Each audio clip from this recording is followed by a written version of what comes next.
المستقيم صراط الذين أنعمت عليهم غير المغضوب عليهم ولا الضالين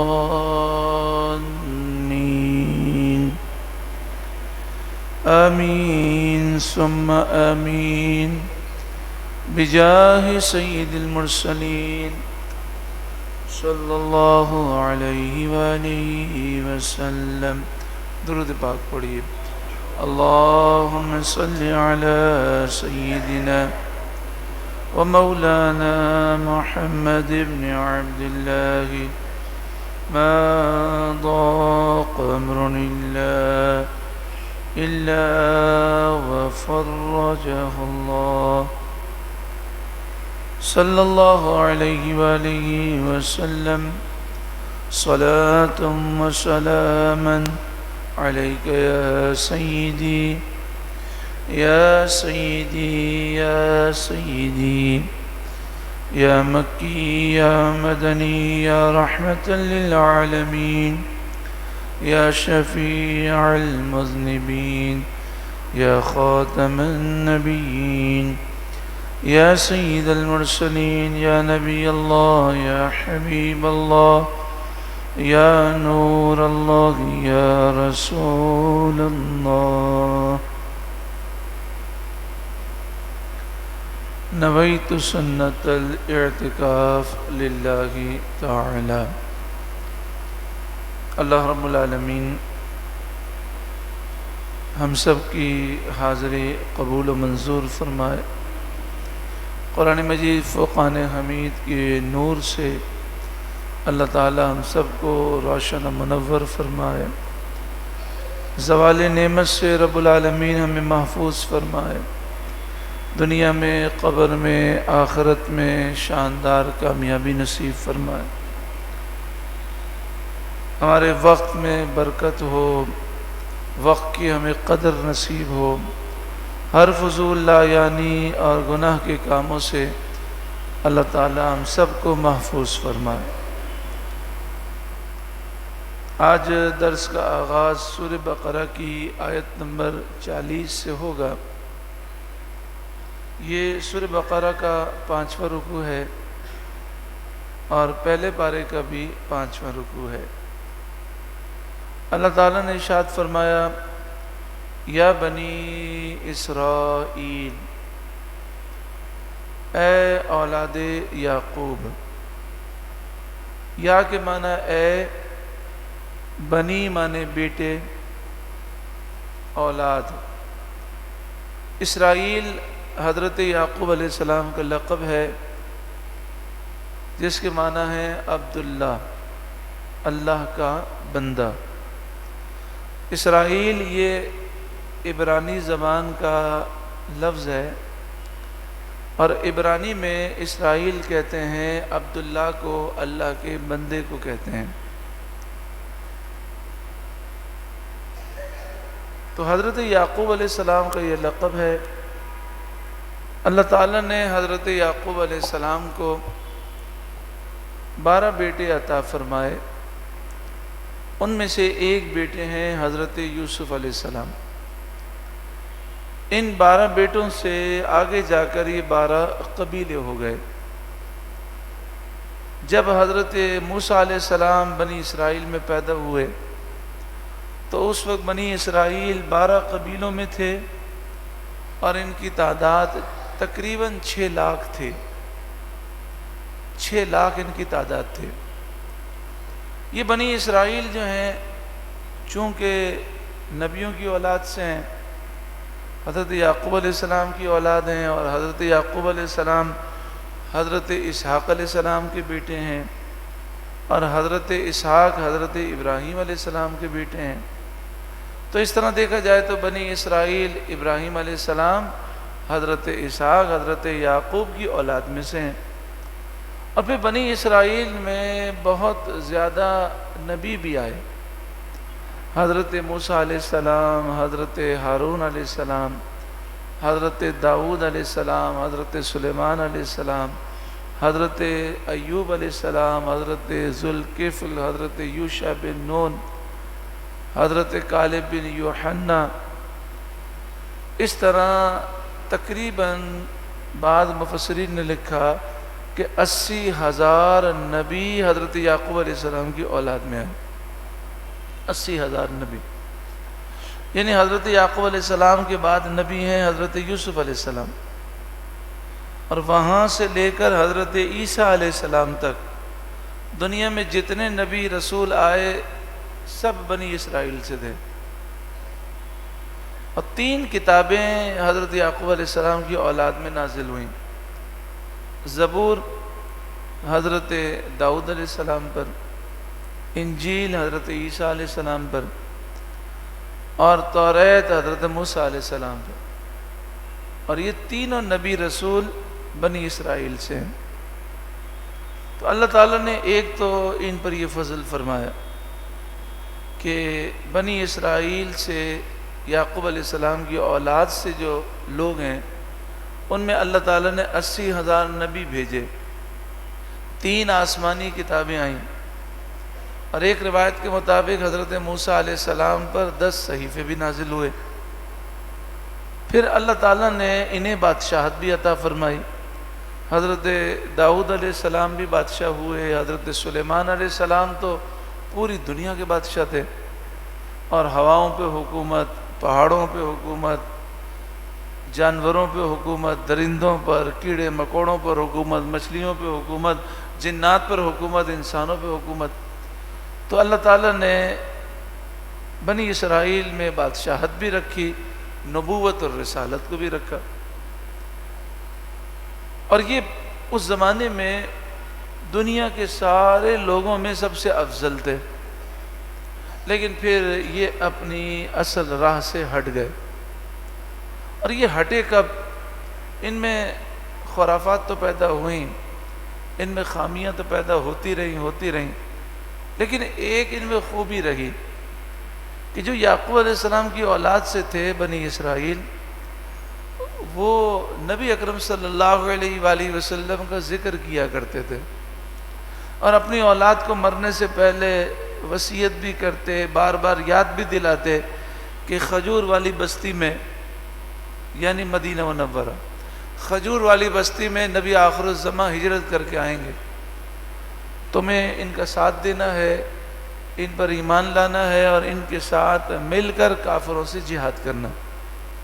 تو حضور کے آنے سے پہلے بنی اسرائیل میں جتنے تھے سب حضور کی نبوت پر متفق تھے. حضور کا ذکر بھی ہوتا، حضور کے اوصاف بھی بیان ہوتے، حضور کی وہ شانیں بھی بتاتے جو آسمانی کتابوں میں موجود ہیں.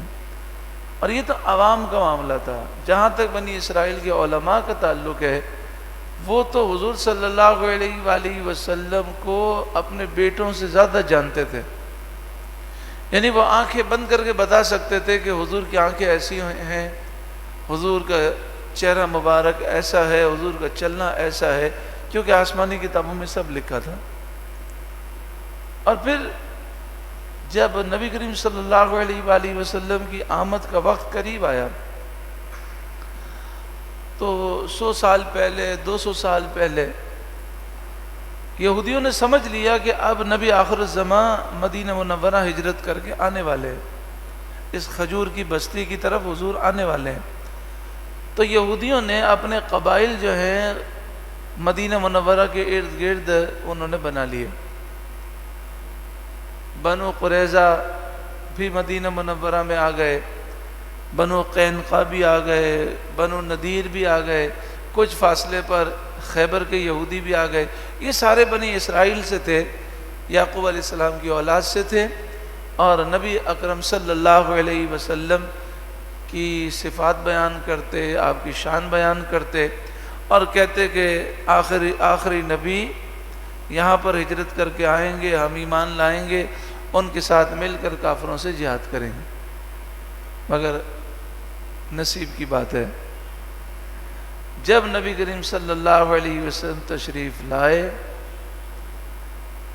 آپ صلی اللہ علیہ وآلہ وسلم جب پیدا ہوئے تو حضرت بی بی آمنہ رضی اللہ تعالی عنہا فرماتی ہیں کہ جب نبی کریم صلی اللہ علیہ وسلم کی عمر مبارک تقریباً 6 سال تھی تو حضرت سیدہ آمنہ رضی اللہ تعالی عنہ مکہ مکرمہ سے مدینہ منورہ گئیں.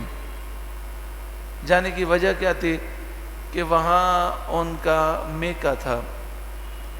حضور کا ننیال جو ہے اس کا تعلق مدینہ منورہ سے، اور حضرت عبد المطلب کا بھی جو ننیال ہے اس کا تعلق مدینہ منورہ سے، اور وہیں مدینہ منورہ میں حضرت سیدنا عبداللہ رضی اللہ تعالی عنہ کا مزار مبارک بھی تھا.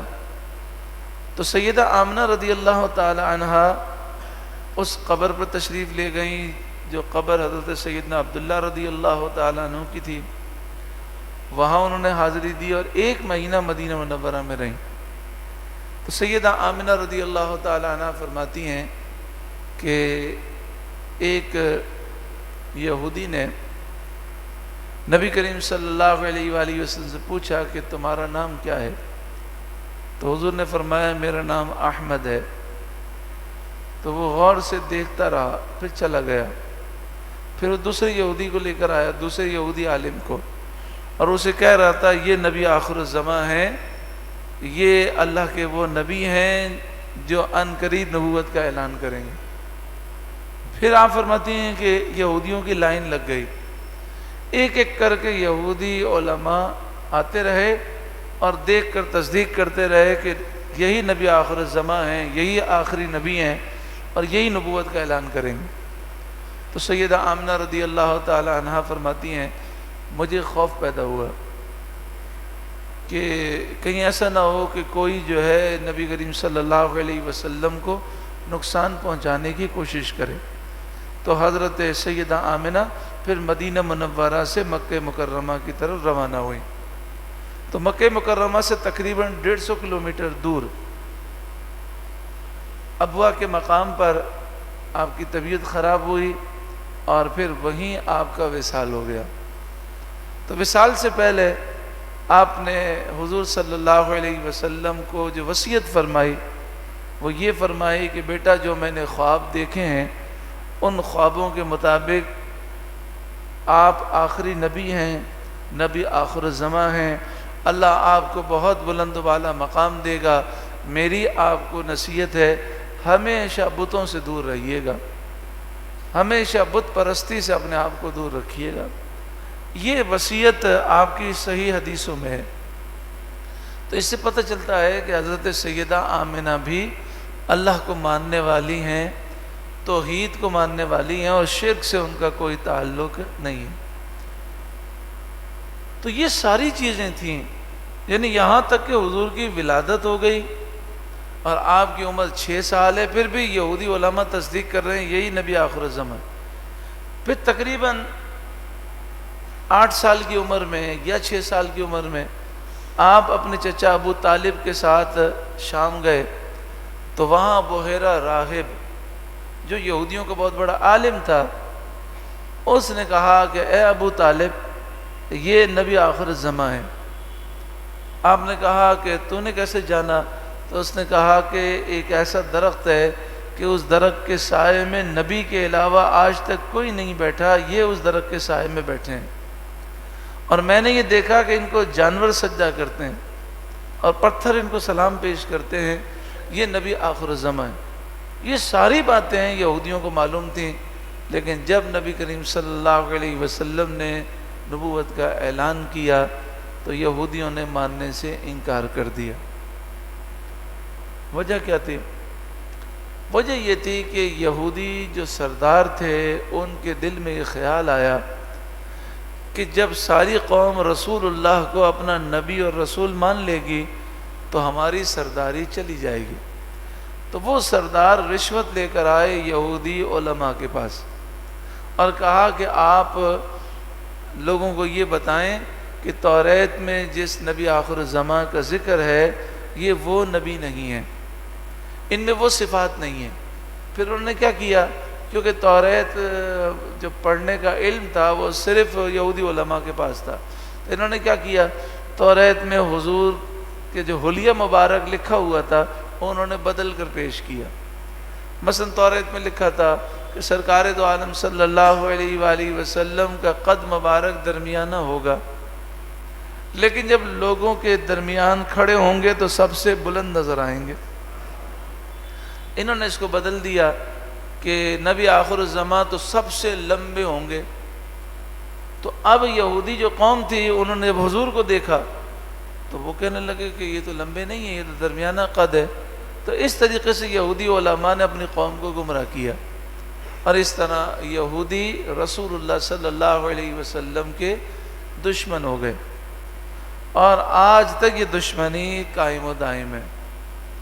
آج بھی مسلمانوں کے سب سے بڑے دشمن یہودی ہیں، اور انہوں نے پوری دنیا میں مسلمانوں کے خلاف سازشوں کے جال بچھائے۔ ایک دشمنی کی وجہ یہ بھی تھی کہ نبی کریم صلی اللہ علیہ وآلہ وسلم کا تعلق بنی اسرائیل سے نہیں تھا، آپ حضرت اسماعیل علیہ السلام کی اولاد سے ہیں۔ حضرت ابراہیم علیہ السلام کے ایک بیٹے ہیں حضرت اسماعیل، اور حضرت ابراہیم علیہ السلام کے دوسرے بیٹے ہیں حضرت اسحاق۔ حضرت اسحاق کے بیٹے ہیں حضرت یعقوب، اور حضرت یعقوب کی اولاد کو بنی اسرائیل کہتے ہیں۔ لیکن حضرت ابراہیم کے جو دوسرے بیٹے ہیں، جو پہلے بیٹے ہیں حضرت اسماعیل، ان کی اولاد میں سے رسول اللہ ہے۔ اور یہ اس میں اللہ تعالیٰ کی بڑی حکمت ہے کہ حضرت اسماعیل اور حضور کے درمیان 3000 سال کا فاصلہ ہے۔ کتنے ہزار سال کا؟ لیکن اس کے درمیان کوئی بھی نبی نہیں ہے۔ حضرت ابراہیم، حضرت اسماعیل، پھر حضرت اسماعیل کی اولاد میں سے صرف رسول اللہ نبی ہیں، رسول ہیں۔ بیچ میں کوئی نبی حضرت اسماعیل کی اولاد سے نہیں آیا، لیکن حضرت اسحاق پھر حضرت یعقوب سے لے کر حضرت عیسیٰ علیہ السلام تک 80,000 نبی ہیں۔ تو بنی اسرائیل جو حضرت یعقوب علیہ السلام کی اولاد سے ہیں، ان میں چونکہ کئی نبی آئے تو بنی اسرائیل کو ایک غرور پیدا ہو گیا۔ انہوں نے خیال کیا کہ اب آخری نبی بنی اسرائیل سے نہیں ہے، بنی اسماعیل سے ہیں، تو اس حسد کی وجہ سے انہوں نے نبی کریم صلی اللہ علیہ وسلم کو ماننے سے انکار کر دی۔ اللہ جسے ہدایت نصیب فرمائے۔ اللہ کی بے نیازی سے ڈرنا چاہیے۔ مدینہ منورہ کے جو لوگ تھے وہ مشرک تھے، پہلے حضور کی آمد سے پہلے وہ بتوں کی پوجا کرتے تھے، تو ان کو یہودی جمع کر کے حضور کی شان سناتے تھے کہ ان کی آنکھیں ایسی ہوں گی، ان کی پیشانی ایسی ہوگی، ان کے گال مبارک ایسے ہوں گے۔ تو اہل مدینہ کو وہ ساری باتیں یاد تھیں، اور وہ کہتے تھے کہ دیکھنا وہ نبی آئیں گے تو ہم ان پر ایمان لائیں گے اور ان کے ساتھ مل کر تمہارے خلاف ہم جہاد کریں گے۔ تو یہ باتیں اہل مدینہ کو یاد تھیں۔ تو اہل مدینہ کو جب پتہ چلا کہ مکہ مکرمہ میں ایک نبی ہیں جنہوں نے نبوت کا اعلان کیا ہے، تو انہوں نے اپنے آدمیوں کو مکے میں بھیج دیا۔ انہوں نے جب حضور کو دیکھا تو جیسا صفات کا بیان انہوں نے سنا تھا ویسا ہی پایا، تو اہل مدینہ حضور پر پہلے ایمان لے آئے۔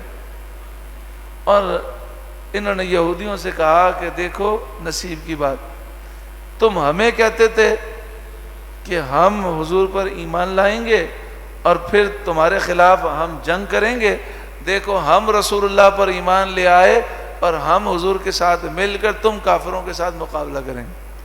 اچھا، اس میں یہودیوں کے ایمان نہ لانے کی ایک وجہ یہ بھی تھی کہ اہل مدینہ چونکہ آگے بڑھ گئے، وہ پہلے ایمان لے آئے، تو ایک ضدی قوم تھی نا، تو انہوں نے ضد پکڑ لی کہ اگر اب ہم ایمان لائیں گے اس کا مطلب یہ ہوا کہ آگے نکل گئے اہل مدینہ، ہم پیچھے رہ گئے، تو انہوں نے ایمان لانے سے انکار کر دیا۔ بس اللہ تعالیٰ سے دعا مانگنی چاہیے، اللہ ایمان کی سلامتی نصیب فرمائے، اللہ تعالیٰ گمراہی سے محفوظ فرمائے۔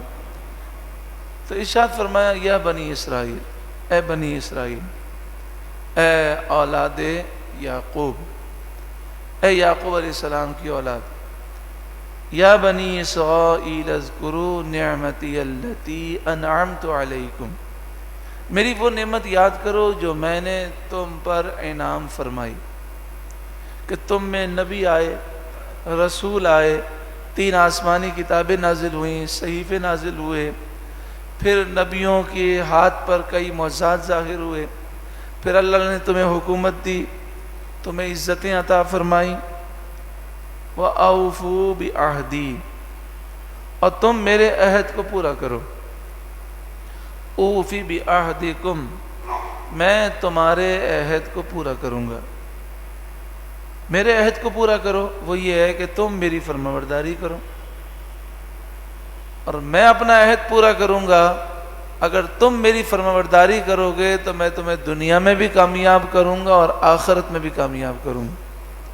یہ خطاب تو یہودیوں سے، بنی اسرائیل سے، لیکن مسلمانوں کو بھی غور کرنا چاہیے۔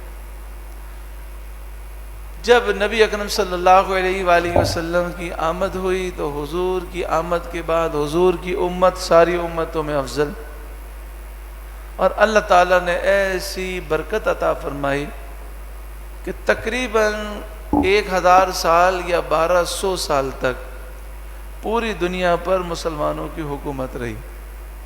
سائنس میں بھی مسلمان سب سے آگے، پوری دنیا میں مسلمانوں کا حکم چلتا رہا۔ اب تقریباً 200 سال ہو گئے ہم ذلت کی طرف ہیں، تو جب ہم نے عہد پورا نہیں کیا اور شریعت کو چھوڑ دیا تو نتیجہ یہ ہوا کہ پھر ہم سے وہ ساری برکتیں چلی گئیں۔ اگر ہم دوبارہ توبہ کر کے اللہ کے دین کو تھام لے تو پھر اللہ تعالیٰ بلندی عطا فرمائے گا، پھر بلندی ملے گی۔ اچھا، یہاں پر بنی اسرائیل کا ذکر ہے۔ موجودہ دور کے جو یہودی ہیں وہ یہ دعویٰ کرتے ہیں کہ ہم بھی یعقوب علیہ السلام کی اولاد سے ہیں۔ ان یہودیوں نے آج سے کئی 100 سال پہلے مسلمانوں کے خلاف، عیسائیوں کے خلاف سازش تیار کی، اور عیسائی بھی یہودیوں سے نفرت رکھتے ہیں، اب بھی رکھتے ہیں، لیکن وہ اب یہودیوں کے ساتھ اس لیے ہیں کہ مسلمانوں کے خلاف وہ سب سے اتحاد کرتے ہیں، لیکن فی نفس ہی ان کی آپس میں محبت نہیں ہے۔ محبت نہ ہونے کی وجہ کیا ہے؟ وہ مذہبی اختلاف ہے۔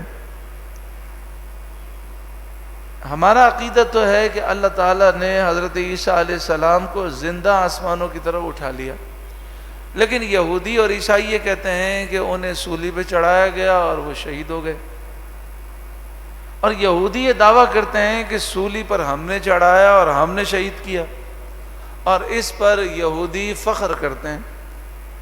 اس فخر کی وجہ سے عیسائی ان پر لعنتیں بھیجتے ہیں۔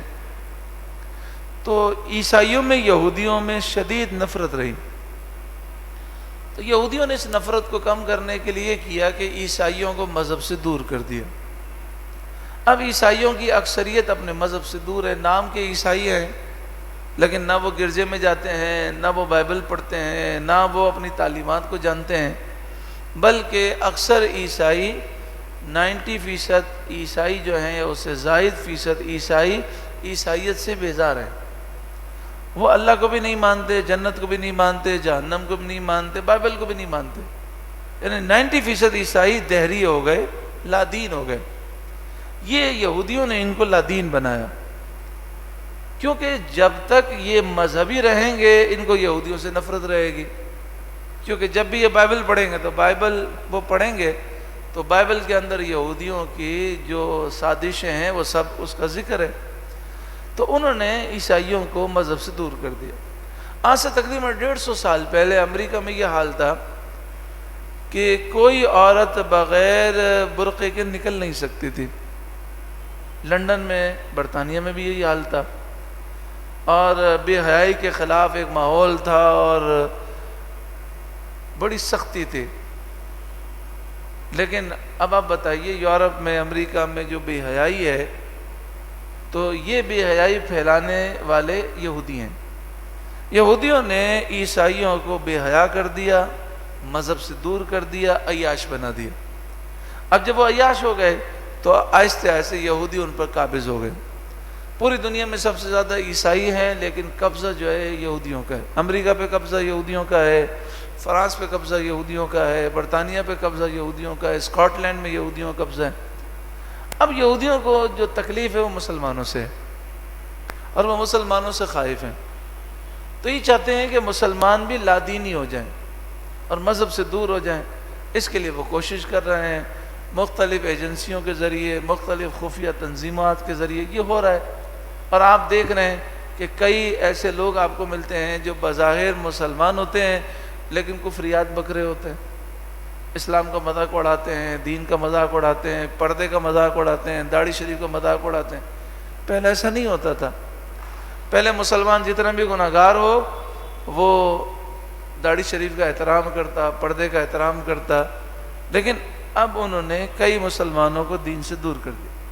لیکن الحمدللہ اب بھی مسلمانوں کی اکثریت دین سے محبت کرنے والی ہے۔ یوں سمجھئے مسلمان کہلانے والے جن کے عقیدے صحیح ہیں ان میں 99% لوگ چاہے گناہ گار ہوں چاہے بے عمل ہوں لیکن دین سے غدار نہیں ہے، دین سے محبت کرنے والے۔ 1% یا اس سے کم طبقہ جو ہے دین سے بیزار ہمیں نظر آتا ہے، تو یہ اس کو آگے لانا چاہتے ہیں۔ ان کی ایک تنظیم ہے فری میسن، جو یہودیوں کی خفیہ تنظیم ہے، اور اسی خفیہ تنظیم میں سے ایک اور تنظیم بنی جس کا نام ہے ایلومیناٹی۔ یہ یہودیوں کی خونخوار تنظیم ہے، بڑی خطرناک تنظیم ہے۔ ان تنظیموں نے آج سے 200 سال پہلے ایک نقطہ دیا اپنی قوم کو کہ مسلمانوں کو، عیسائیوں کو، پوری دنیا کے لوگوں کو ایسا کر دیں کہ مرد بھی گھر سے باہر نکلے، عورت بھی گھر سے باہر نکلے،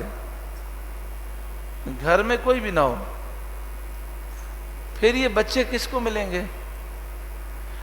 جب شوہر بھی 18 گھنٹے ڈیوٹی کرے گا اور بیوی بھی 18 گھنٹے ڈیوٹی کرے گی، بچوں کی پرورش کون کرے گا؟ پھر بچوں کی پرورش سینٹر میں ہوگی، چائلڈ سینٹر میں بچوں کے سینٹر بنے ہوں گے، لوگ صبح جائیں گے تو اپنا بچہ سینٹر میں رکھ کے چلے جائیں گے، پھر سینٹر میں جو عورتیں ہوں گی وہ بچے کی تربیت کریں گی۔ تو یہودیوں نے کہا کہ پہلے لوگوں کو اتنا آزاد کر دیں کہ کوئی عورت گھر میں بیٹھنے کے لیے تیار نہ ہو، پھر سوال پیدا ہوگا کہ اب ہمارے بچوں کی تربیت کیسے ہو، تو ہم سینٹر بنائیں گے۔ اب ان سینٹر میں یہودی نظریات کا پرچار ہوگا، تو بچے کن کے پاس آ جائیں گے؟ وہی فکر، وہی تعلیم، وہی سوچ۔ تو انہوں نے کہا کہ اس طریقے سے کیا ہوگا، اس طریقے سے فائدہ یہ ہوگا کہ سارے بچے ہمارے پاس آ جائیں گے تو ہم پوری دنیا کے لوگوں کا ذہن خراب کر دیں گے اور ایک نظام قائم کریں گے، one world order. One world order ہوگا، ایک نظام ہوگا، ایک حکومت ہوگی، ایک مذہب ہوگا۔ تو یہ اس پر جا رہے ہیں کہ آہستہ آہستہ آہستہ سارے مذہب ختم ہو جائیں اور جیسا یہودی چاہتے ہیں پوری دنیا کے لوگوں کی سوچ ایسی بن جائے۔ تو آپ دیکھ لیں یورپ کے اندر، امریکہ میں، دنیا بھر میں عورتیں بھی کام پہ جاتی ہیں، مرد بھی کام پہ جاتے ہیں۔ اب گھر میں کوئی بھی نہیں ہوتا تو چھوٹے چھوٹے بچے جو ہے سینٹر میں جمع کرا دیے جاتے ہیں، شام کو واپس لے لیتے ہیں۔ تو تربیت کون کرتے ہیں سینٹر میں؟ وہ لوگ کہ جو ایک پوری یہودی لابی ہے۔ اچھا پھر دیکھیں سوچ کیسی عجیب و غریب ہے، عورت گھر میں بیٹھ کے بچے پالے، اوہو یہ تو آزادی کے خلاف ہے۔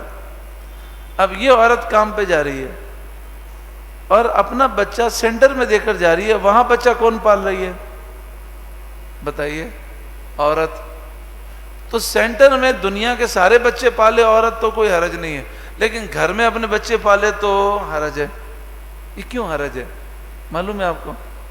اس لیے حرج ہے کہ کوئی عورت دوسرے کے بچوں کو پالے گی، وہ پالنا الگ ہوتا ہے، اور ماں اپنے بچے کو پالتی ہے، اس کا پالنا الگ ہوتا ہے۔ تو وہ چاہتے ہیں کہ اب مسلمانوں میں سلطان صلاح الدین ایوبی پیدا نہ ہو، فاتح محمد پیدا نہ ہو، محمد بن قاسم پیدا نہ ہو، کیونکہ جتنے بڑے گزرے ان کے پیچھے ان کی ماں کا کردار ہے۔ حضرت فاتح محمد جنہوں نے استنبول فتح کیا، حضرت فاتح محمد جنہوں نے استنبول پیدا کیا، فتح کیا. اور نبی کریم صلی اللہ علیہ وآلہ وسلم نے فرمایا تھا کہ جو لشکر قسطنطنیہ اس کا نام تھا پرانا، جو لشکر قسطنطنیہ کو فتح کرے گا وہ بھی مبارک ہوگا، اور جو اس لشکر میں شامل ہوں گے وہ بھی مبارک ہوں گے، اس کا امیر بھی بڑا مبارک ہوگا. تو اس حضور کی حدیث کی وجہ سے حضرت صدیق اکبر کے دور سے مسلمانوں نے کوشش کی کہ قسطنطنیہ فتح ہو جائے. 32 حملے کیے گئے. کتنے؟ 32. ہر حملے میں شکست ہوئی، کیونکہ قسطنطنیہ کا جو قلعہ تھا اس میں 3 مضبوط دیواریں تھیں، اور ہر دیوار کے بیچ میں دریا تھا. تو اگر ایک دیوار بھی کوئی توڑ دے تو بھی نہیں جا سکتا، کیونکہ بیچ میں دریا ہے. تو یہ جو فاتح محمد تھے، ان کی والدہ ان سے جب دعا کرواتی تو والدہ کہتی بیٹا اس طرف ہے قسطنطنیہ، اس طرف منہ کرو. پھر آپ اس طرف منہ کرتے، چھوٹے سے بچے. اور ماں کہتی دعا کرو بیٹا، یا اللہ مجھے قسطنطنیہ کا فاتح بنا دے. تو 3 سال کی عمر سے 4 سال کی عمر سے ماں نے یہ دعا سکھائی، تو ان کے دماغ میں بیٹھ گیا کہ مجھے قسطنطنیہ کو فتح کرنا. اب بچے کھیلتے نا آپس میں، تو فاتح محمد جب آپس میں کھیلتے تو کہتے بس میں ایک ہی کھیل کھیلتا ہوں، قسطنطنیہ کی فتح کا کھیل. پھر چھوٹی چھوٹی تلواریں لے کر وہ پورا کھیل ہوتا جس میں آخر میں قسطنطنیہ فتح ہو گیا. اور اگر کوئی بچہ نہیں ملتا تو کمرے میں بھی یہ قسطنطنیہ کا فتح کا کھیل کھیلتے رہتے. پھر انہوں نے سوچا کہ قسطنطنیہ کیوں فتح نہیں ہوا، تو کہا کہ یہ اتنا مضبوط قلعہ ہے، فلاں ہے. تو پھر جب یہ شہزادے تھے تو قسطنطنیہ انہوں نے کئی دفعہ سفر کیا اور وہاں جا کر ہر چیز کا نقشہ بنایا. اور پھر آپ نے سوچا کہ مجھے کس چیز کی ضرورت ہوگی، تو خود آپ انجینئر بنے، خود آپ سائنٹسٹ بنے، خود اپنے ہاتھ سے آپ نے توپیں ایجاد کی، ایسی توپیں جو قسطنطنیہ کی دیواروں کو توڑ سکیں. پھر خود آپ نے اس کے حساب سے کشتیاں بنائیں، ہر چیز کا ڈیزائن آپ نے خود کیا. اور یہ جب آپ بادشاہ بنے تو بادشاہ بننے کے بعد 2 سال تک آپ خاموش رہے. 2 سال انڈر گراؤنڈ آپ اس کی تیاری کرتے رہے، کسی کو پتہ نہیں چلا. اور پھر 2 سال کے بعد پھر آپ قسطنطنیہ فتح کرنے کے لیے گئے. آپ نے حملہ کیا، لیکن پہلے حملے میں شکست ہو گئی، قسطنطنیہ فتح نہیں ہوا. 3 دن تک آپ لڑتے رہے، آخر کار بہت نقصان ہوا، بظاہر شکست ہو گئی. تو آپ اپنے خیمے میں بیٹھ گئے اور اللہ کی بارگاہ میں رو کر دعا کی. تو ایک بزرگ تھے اس زمانے کے، ان کے خواب میں حضرت ابو ایوب انصاری آئے، اور حضرت ابو ایوب انصاری نے بتایا کہ میری قبر شریف یہاں پر ہے، اور فرمایا کہ تم جو ہے قسطنطنیہ کا جو قلعہ ہے بہت مضبوط ہے، فلاں جگہ کی دیوار میں فلاں مقام کمزور ہے، وہاں پہ گولہ باری کرو. تو پھر قسطنطنیہ کے قریب جو مزار تھا حضرت ابو ایوب انصاری رضی اللہ تعالیٰ عنہ کا، وہاں فاتح محمد نے لشکر کے ساتھ حاضری دی، فاتحہ کی، ان کے وسیلے سے دعا مانگی، اور جو انہوں نے جگہ بتائی تھی وہاں پر حملہ کیا، قلعے کی دیوار ٹوٹ گئی، اور پھر آپ کو قلعہ فتح ہوا. قسطنطنیہ اس طریقے سے فتح ہوا. تو اب بتائیے اگر فاتح محمد کی تربیت کسی سینٹر میں ہوتی تو سینٹر کی عورت یہ تربیت کر سکتی ہے؟ بتائیے. تو وہ چاہتے ہیں کہ جتنے بھی بڑے بڑے ہیرو نکلے نا مسلمانوں میں، ان کے پیچھے ان کی ماں کا کردار ہے. تو وہ کہتے ہیں ماں کے پاس ٹائم ہی نہ ہو، ماں صبح جائے اور 18 گھنٹے ڈیوٹی کر کے آئے، پھر تھکی آ رہی سو جائے، اور بچے جو ہے وہ آیا کہ بس تربیت پائیں. اچھا، چونکہ ہماری الحمدللہ پاکستان میں یہ سسٹم ہے نہیں، تو انہوں نے ماؤں کو موبائل پہ لگا دیا. ماں کے بعد ٹائم ہی نہیں ہے بچوں کو ٹائم دے، موبائل میں لگی ہے، دوستوں سہیلیوں سے باتیں کر رہی ہے، چیٹنگ کر رہی ہے، واٹس ایپ دیکھ رہی ہے، اسی میں وہ پوری ہو جاتی ہے. تو وہ جو جذبہ صحابہ سے جذبہ منتقل ہوا تابعین میں، تابعین سے تبع تابعین میں، جو سینہ بسینہ نور منتقل ہو رہا تھا، موبائل نے یہاں پر منقطع کر دیا. پہلے بچے دادی کے پاس جمع ہو جاتے، دادا کے پاس جمع ہو جاتے، دادا کے پاس بھی وقت ہوتا، بچوں کے پاس بھی وقت ہوتا، وہ کہانیاں سناتے، واقعات سناتے. اب دادا جان بھی موبائل میں لگے ہوئے ہیں اور پوتا بھی موبائل میں لگا ہوا ہے. صرف 3.5 سال کا بچہ ہے تو اس کو بھی کھانا کھلانے کے لیے کارٹون دکھانا ضروری ہے، ورنہ کھانا نہیں کھاتا. یعنی کیا ایسا ہم نے عجیب و غریب ماحول، یعنی یہ ایک یہودی سازش ہے، وہ اس میں کامیاب ہوتے نظر آ رہے ہیں. تو بات یہ ہو رہی تھی کہ ان لوگوں نے مسلمانوں سے بغض رکھا اور آج تک وہ لگے ہوئے ہیں. ہمیں ان کا مقابلہ کرنا ہے اور ہمیں شریعت کا دامن مضبوطی سے تھامنا ہے. وَإِيَّايَ فَارْهَبُونِ، اور خاص مجھ ہی سے تم ڈرو. یعنی اے یہودیوں لوگوں سے نہ ڈرو، مجھ سے ڈرو. اب دیکھیں یہ جو یہودی اور عیسائی میڈیا ہے جو مغرب ہے، وہ سوچ کیا دیتا ہے؟ عورت اگر اپنے گھر میں چائے بنائے، کھانا بنائے، اپنے بچوں کا خیال کرے، اپنے شوہر کا خیال کرے، تو یہ غلامی ہے. لیکن یہی عورت آفس میں اپنے باس کی خدمت کرے، اسے چائے گرم کر کے دے، اسے کافی گرم کر کے دے، جھاڑو لگائے، یا ریسٹورنٹ میں لوگوں کو کھانا کھلائے، یا پلین کے اندر مسافروں کو کھانا کھلائے، تو یہ آزادی ہے. یعنی بچوں کو کھانا کھلانا اور بچوں کا خیال کرنا، بچوں کی صحیح تربیت کرنا، بچوں کو مجاہد بنانا، یہ غلامی ہے. لیکن باہر نکل کر ریسٹورنٹ کی صفائی کرنا، ریسٹورنٹ میں کھانا کھلانا، باس کو چائے پلانا، یہ آزادی ہے. اچھا، پھر ہم نے سوال کیا کہ یہ بتائیے کہ اگر عورت اپنے گھر میں بیٹھ کر اپنے بچوں کی صحیح تربیت کرے، نہیں آزادی ہونی چاہیے، تو پھر ان بچوں کی تربیت کون کرے گا؟ تو کہا آپ آیا رکھ لیں. وہ آیا کہاں سے آئے گی؟ باہر سے. وہ عورت ہے کہ مرد ہے؟ عورت ہے. وہ عورت اپنا گھر چھوڑ کر دوسرے کے گھر میں آ کر بچوں کا خیال کرے تو یہ آزادی ہے. لیکن اپنے گھر میں بیٹھ کر اپنے بچوں کو مجاہد اسلام بنائے تو یہ غلامی ہے. تو اصل مقصد جو ہے دوسرا ہے، یہ ہمارے اوپر ظاہر کچھ اور کرتے ہیں. وَآمِنُوا، اور ایمان لاؤ، بِمَا أَنزَلْتُ مُصَدِّقًا لِمَا مَعَكُمْ، اس پر ایمان لاؤ جو میں نے اتارا، وہ کلام جو میں نے اتارا جو تمہارے پاس موجود کتابوں کی تصدیق کرنے والا ہے. ان اللہ نے فرمایا اے یہودیوں قرآن پر ایمان لاؤ. وَلَا تَكُونُوا أَوَّلَ كَافِرٍ بِهِ، اور قرآن کا پہلے انکار کرنے والے نہ بنو، کیونکہ اگر تم نے انکار کیا تو تمہاری نسلیں بھی انکار کریں گے اور سب کا گناہ تمہارے اوپر آئے گا. وہ بھی گناہگار ہوں گے اور تمہاری وجہ سے جتنے انکار کریں گے سب کا گناہ تمہارے اوپر ہے. ہماری وجہ سے کوئی نیک بن جائے تو ہمارے لیے ثواب جاری ہے، ہماری وجہ سے کوئی گناہگار ہو جائے، دین سے دور ہو جائے تو ہمارے لیے کیا ہے؟ گناہ جاری ہے.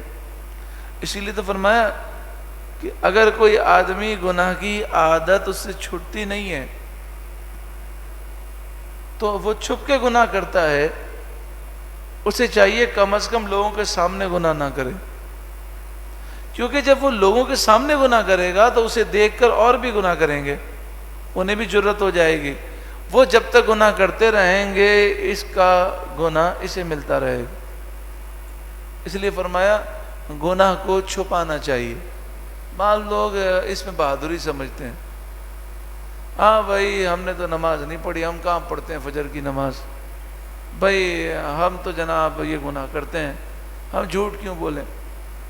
تو مسئلہ یہ شیطان کا وار یہ ہے کہ وہ سچ کے یعنی نیکی کا جھانسا دے کر ہمیں گناہ کی طرف لے جاتا ہے. تو گناہ کا اظہار کرنا بھی گناہ ہے، گناہ کا اظہار کرنا بھی کیا ہے؟ گناہ ہے. ایک تو نقصان یہ ہے کہ وہ جب دیکھے گا وہ کہے گا ارے یہ نماز نہیں پڑھتے، چلو میں بھی نہیں پڑھتا، کوئی مسئلہ نہیں ہے، اس کو گناہ میں جرت پیدا ہوگی. تو اس لیے فرمایا کہ گناہ کا اظہار نہیں کرنا چاہیے. کیونکہ جو گناہ ہم چھپ کے کرتے ہیں وہ آج نہیں تو کل چھوڑ دیں گے، لیکن جو گناہ ہم اعلانیہ کرتے ہیں ہماری وجہ سے جتنوں نے گناہ کیا وہ جب تک گناہ کرتے رہیں گے ہمارے لیے گناہ جاری ہے۔ وَلَا تَشْتَرُوا بِآيَاتِي ثَمَنًا قَلِيلًا، اور میری آیتوں کے بدلے تھوڑی قیمت نہ لو۔ ثمنًا قلیلا، تھوڑی قیمت۔ دنیا کی ساری دولت بھی مل جائے تو اللہ کی آیتوں کے بدلے وہ تھوڑی ہے، وہ ذلیل قیمت ہے، کیونکہ آخرت کے مقابلے میں دنیا کی کوئی حیثیت نہیں۔ وَإِيَّايَ فَاتَّقُونَ، اور خاص مجھ ہی سے ڈرو۔ وَلَا تَلْبِسُوا الْحَقَّ بِالْبَاطِلِ، اور حق کو باطل کے ساتھ نہ ملاؤ۔ حق اور باطل گڈ مڈ مت کرو، واضح بتاؤ کہ یہ حق ہے یہ باطل ہے۔ جس طرح یہودی کرتے تھے کہ وہ توریت کی آیتوں میں اپنی طرف سے من گھڑت چیزیں ملا دیتے تھے، تو توریت میں جو لکھا ہے وہ حق ہے، جو یہ ملاتے تھے وہ باطل۔ تو فرمایا ایسا نہ کرو، آیتوں میں رد و بدل نہ کرو، غلط لوگوں کو مسئلے نہ بتاؤ۔ وَتَكْتُمُ الْحَقَّ، اور حق نہ چھپاؤ، حق لوگوں کے سامنے ظاہر کر دو۔ وہ حق کیا چھپاتے تھے؟ حضور کی شان چھپاتے تھے، حضور کی صفات چھپاتے تھے۔ آج بھی دنیا میں ایسے لوگ ہیں جو اپنے آپ کو بظاہر مسلمان کہتے ہیں لیکن وہ حضور کی شان نہیں بیان کرتے، یہاں تک کہ ان کی محفلوں میں بیٹھنے والا 10 سال بھی بیٹھے اسے حضور کی شان نہیں معلوم ہوتی۔ تو ہمیں چاہیے کہ ایسے لوگوں کے سے دور رہیں اور حضور کی شان خوب بیان کریں، حق کو نہ چھپائیں۔ وَأَنْتُمْ تَعْلَمُونَ، اور تم حق نہ چھپاؤ جان بوجھ کر حق چھپانا کتنا بڑا ظلم ہے۔ وَأَقِيمُوا الصَّلَاةَ، اور نماز قائم کرو۔ دیکھیں ہمیں چاہیے کہ ہم اللہ تعالیٰ سے بار بار دعا مانگیں، اللہ تعالیٰ ہمیں گمراہی سے محفوظ فرمائے۔ آدمی بولتے بولتے کہاں سے کہاں نکل جاتے ہیں، بولتے بولتے کہاں سے کہاں نکل جاتے ہیں۔ اب جیسے مثال کے طور پر اس وقت جو حالات چل رہے ہیں، پاکستان جب سے بنا تقریباً 70 سال سے اوپر سال ہو گئے، پاکستان پر ظالم لوگ قابض ہیں اور وہ عوام کا خون نچوڑ کر پی رہے ہیں۔ اب کب تک یہ ظالم قابض رہیں گے، اس کے لیے کوشش تو کرنی ہوگی۔ جب ہم قربانیاں دیں گے تو آج نہیں تو کل، کل نہیں تو پرسوں ہماری نسلیں انشاءاللہ تعالی سکون کا سانس لیں گی پاکستان میں، ورنہ پھر وہی حال ہوگا جو لبنان کا حال ہے کہ وہاں پہ نہ پیٹرول مل رہا ہے، نہ روٹی مل رہی ہے، نہ چاول مل رہے ہیں، لوگ بھوکے مر رہے ہیں، ایک ایک روٹی کے لیے بندہ دوسرے کو قتل کر رہا ہے۔ تو جس طریقے سے مہنگائی بڑھتی جا رہی ہے، لوٹ مار ہمارے حکمراں کرتے جا رہے ہیں، نتیجہ یہی ہوگا۔ اب مجھے بتائیے جتنے اچھے لوگ ہیں وہ آگے جائیں گے ہی نہیں۔ جب اچھے لوگ اوپر جانے کا سوچیں گے ہی نہیں تو پھر آپ بتائیے برے لوگ ہی آئیں گے اوپر، اور پھر یہ برے لوگ دنیا کے جو لالچی ہیں فوراً دشمنان اسلام کے ہاتھوں بک جاتے ہیں اور ملک انہوں نے بیچا ہوا ہے۔ ابھی آج کی خبر ہے کہ ابھی انہوں نے 10 روپے پیٹرول کے ریٹ بڑھائے ہیں، ابھی IMF کے پاس گئے ہیں تو اس کا مطالبہ ہے کہ 30 روپے اور بڑھائیں۔ اب بتائیے یکدم 30 روپے پیٹرول کے بڑھیں گے تو ہر چیز کے دام بڑھیں گے۔ اب جس کی تنخواہ 20,000 روپے ہے تو چیز کے ریٹ ڈبل ہو گئے، تو 20,000 روپے میں بڑی مشکل سے گزارا کرتا تھا، اب اسے 40,000 روپے کی ضرورت ہے، اس کا سیٹ وہ یکدم 40,000 روپے تو نہیں دے گا، تو کتنا مشکل ہو جائے گا۔ تو یہ لوگ جو 70 سال سے 75 سال سے پاکستان پر قابض ہیں، ان کو ہٹانے کے لیے، نظام مصطفیٰ قائم کرنے کے لیے، ملک میں خوشحالی کے لیے کچھ نہ کچھ قربانی تو دینی ہوگی، اور قربانی اپنا اثر ضرور رکھتی ہے۔ آج نہیں تو کل، کل نہیں تو پرسوں اس کے اثرات آتے ہیں۔ دیکھیں جنگ آزادی ہوئی، جہاد آزادی، تو اس جہاد آزادی میں اکثر ہمارے علماء شہید ہو گئے، 18,000 علماء کو پھانسی پہ لٹکایا گیا، لاکھوں لوگ شہید ہوئے۔ لیکن اس کا فائدہ کیا ہوا؟ پھر انگریز اتنے کمزور ہو گئے کہ آخر کار انہیں پوری دنیا سے ان کی حکومت ختم ہوئی، پاکستان کو، انڈیا کو، بنگلہ دیش کو بھی انہیں آزادی دینی پڑی، اور پوری دنیا سے ان کی حکومتیں ختم ہوئی اور جا کر انگلینڈ میں محدود ہو گئے۔ لیکن اس کے اثرات آئے 90 سال کے بعد، کمزور تو ہوئے لیکن اس کے اثرات ظاہر کب ہوئے؟ 90 سال کے بعد۔ حضرت امام حسین رضی اللہ تعالیٰ عنہ نے بتائیے ریاست سے ٹکر لی کہ نہیں لی؟ پھر ریاست کا مطالبہ یہ تھا یزید کو آپ ووٹ دے دیں، بیعت کر لیں۔ آپ نے کہا میں بیعت نہیں کروں گا۔ اب کیا ہوا؟ حضرت امام حسین شہید ہو گئے، آپ کے بیٹے شہید ہو گئے، آپ کے بھتیجے شہید ہو گئے، آپ کے بھانجے شہید ہو گئے، آپ کے بھائی شہید ہو گئے، سارے رفقا شہید ہو گئے، صرف بچے بچے، عورتیں بچیں، اور امام زین العابدین جو علیل تھے وہ بچے۔ تو بعض لوگ مطلب سمجھتے نہیں ہیں اس چیز کو کہ ہمیں ضرورت اس بات کی ہے کہ ہمیں اس ملک کے نظام کو بدلنے کے لیے کچھ کرنا ہوگا، ورنہ ہماری نسلیں تو ملک چھوڑ کے نہیں جائیں گی، وہ کیا کریں گے؟ آپ سوچیں جس تیزی کے ساتھ پہلے یہ ہوتا تھا، ہم بچپن میں دیکھتے تھے سال میں ایک دفعہ پیٹرول کے ریٹ بڑھتے تھے، اب ہر ہفتے چینج ہو رہے ہیں۔ آگے جا کر ایسا لگتا ہے کہ ہر دن، بلکہ دن میں 25 مرتبہ پیٹرول کے ریٹ چینج ہوں گے۔ جیسے جنگ عظیم جب ہوئی تو ایک ملک کے متعلق کتاب میں لکھا کہ ایک بندہ جو ہے وہ کار خریدنے کے لیے نکلا اپنے گھر سے، تو کار کی قیمت تھی 25 لاکھ، جب دکان کے پاس پہنچا، شو روم پہنچا، تو انہوں نے کہا جی 35 لاکھ قیمت ہو گئی، قیمت 10 لاکھ بڑھ گئی۔ تو وہ دوبارہ گیا اپنے گھر، 10 لاکھ اور لے کر آیا، واپس آیا تو جی 45 لاکھ ہو گئی۔ یعنی ہر لمحے قیمت اس طرح بڑھتی رہی۔ تو یہ تو لٹیرے ہیں، ملک لوٹ رہے ہیں۔ اور خود ہمارے موجودہ وزیر اعظم کی کلپ مشہور ہے کہ جب پیٹرول کے دام بڑھنے لگیں تو سمجھ جاؤ آپ کے ملک کا وزیر اعظم چور ہے، کیونکہ جب ملک میں چور ہوتے ہیں تو پھر یہی ہوتا ہے جو مہنگائی کا طوفان ہے۔ ڈالر 175 کے قریب پہنچ گیا، 175 کے قریب، اور جب یہ حکومت آئی تھی تو 90 روپے کا ڈالر تھا۔ اب سوچیں 90 روپے کہاں اور 175 کہاں، تو کتنی بری حالت ہے۔ صرف 3.5 سال میں اگر یہی حال رہا تو اب بتائیے ہماری نسل تو بعد کی ہمارا کیا ہوگا؟ تو ایسی حالات کے اندر اب بتائیے اچھے لوگ آگے نہیں آئیں گے، ان ظالموں کا مقابلہ نہیں کریں گے تو ہماری نسلوں کا ہوگا کیا؟ تو ایک نے بڑی عجیب بات کی، بڑا دکھ ہوا۔ وہ کہنے لگے کہ کیا ضرورت ہے ریاست سے ٹکرانے کی، کیا فائدہ ہوا؟ سارے گرفتار ہو گئے، سب اندر چلے گئے، یہ کوئی آپ ٹکرا سکتے ہیں؟ تو بھائی اس دور میں سیاست میں آنا ہی نہیں چاہیے، بس آپ اللہ اللہ کریں، باقی حکومت جو ہے یہود و نصارہ کے ایجنٹ کرتے رہیں، آپ اپنا کام کریں۔ تو دوسرے نے کہا کہ جناب حضرت امام حسین بھی تو ٹکرائے ریاست سے۔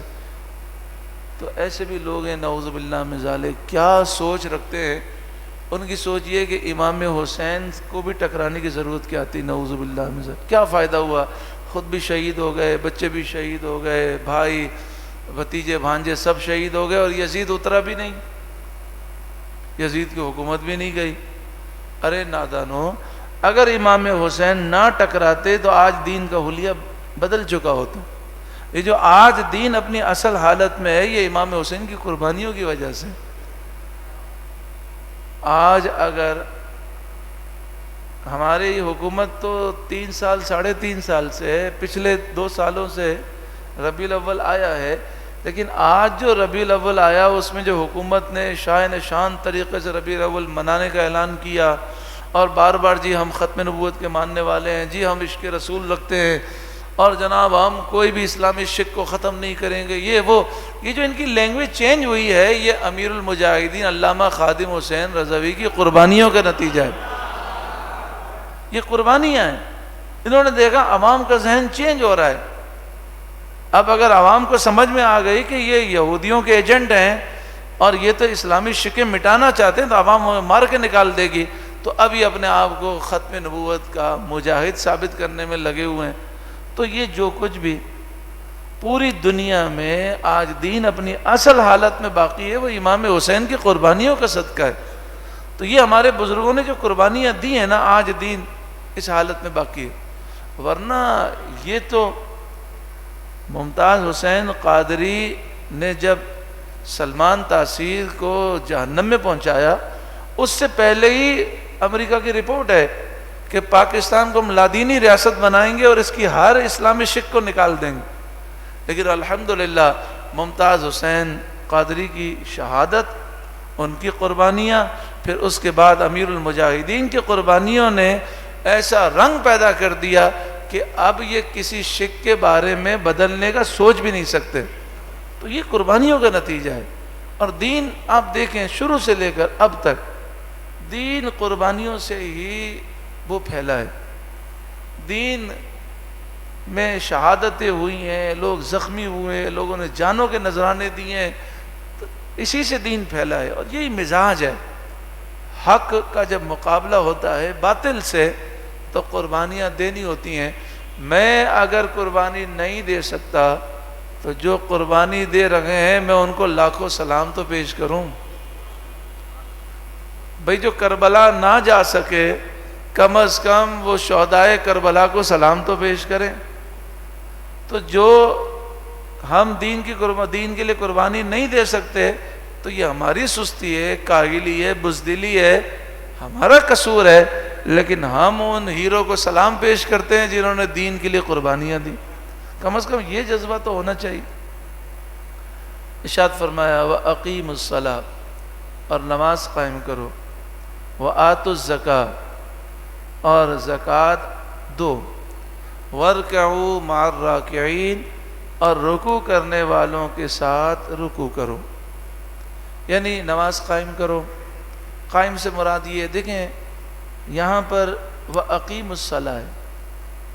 نماز پڑھو کا لفظ نہیں ہے، نماز قائم کرو. قائم ایک وسیع معنی ہے، یعنی نماز کے ظاہری باطنی آداب کے ساتھ نماز ادا کرو. نماز کی شرائط، نماز کے فرائض، نماز کے واجبات، نماز کی سنت مؤکدہ، بلکہ نماز کے مستحبات کا بھی خیال کرو. جماعت سے ہمیشہ نماز ادا کرو اور خشوع و خضوع و توجہ سے نماز ادا کرو. خود بھی پڑھو، دوسروں کو بھی نماز کی دعوت دو. نماز کا نظام قائم کرو. یا نظام پر ایک بات عرض کروں، اگر حکومت پر اچھے لوگ ہوں، نظام مصطفیٰ قائم ہو، تو بے حیائی کا خاتمہ 1 سیکنڈ میں ہو جاتا ہے. وزیر اعظم کے ایک آرڈر پر بے حیائی ختم ہو جاتی ہے.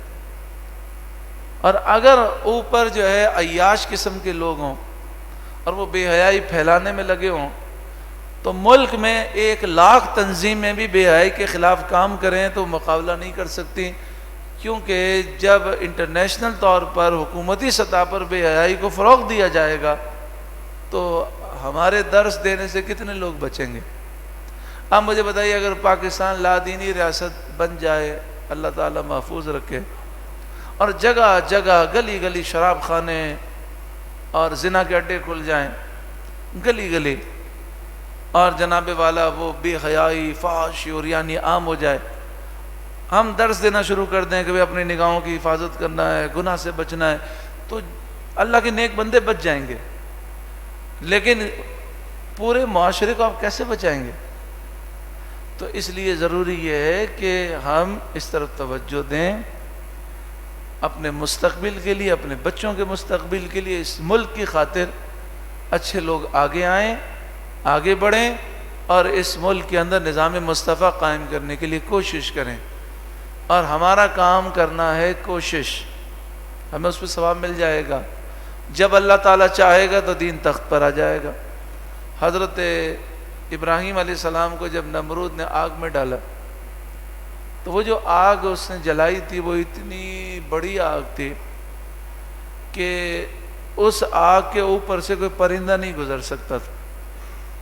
تو ایک چڑیا جو ہے چونچ میں پانی کا قطرہ لے کر آئی.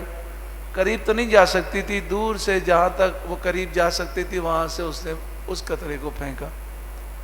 تو مولانا روم علیہ رحمہ فرماتے ہیں کہ اس چڑیا سے پوچھا گیا, اے چڑیا, اول تو تیرا قطرہ وہاں تک پہنچا نہیں, اگر پہنچ بھی جاتا تو اتنی بڑی آگ اس قطرے سے بجھنے والی نہیں, فائدہ کیا؟ اس نے کہا فائدے کی بات نہیں ہے, جو مجھ میں طاقت تھی وہ میں نے کر دیا, جو مجھ میں طاقت تھی وہ کر دیا.